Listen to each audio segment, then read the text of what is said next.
Јас сум Мија Раковик, специјалист педијатар за срам и перде. Денеска ќе зборувам за срамот и пердето.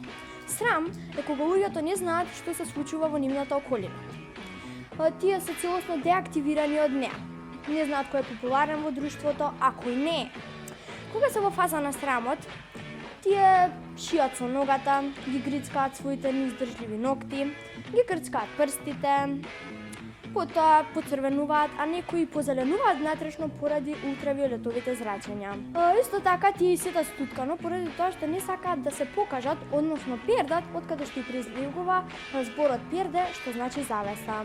Пердето ја крие нашата приватност од јавноста и од љубопитните дактилни комшии. Така што, ако имате дома завеса, слободно можете да пуштите музика до неограничена граница и да танцувате лудо како никогаш досега. Да си има перде е многу благородна и совесна работа, поради тоа што пердето, како што реков, ја крие нашата приватност од јавноста и комшиите. Човекородно е да се има срам, поради тоа што тука нема да имаме ниту чардак, ниту перде, туку едноставно хемиските и психолошките емоции на човекот. Но, кога ќе се спојат срамот и пердето, доаѓа до едно целосно укочување на човекот, на личноста, на неговите физички, психички и хемиски емоции, па така што тој станува како труп.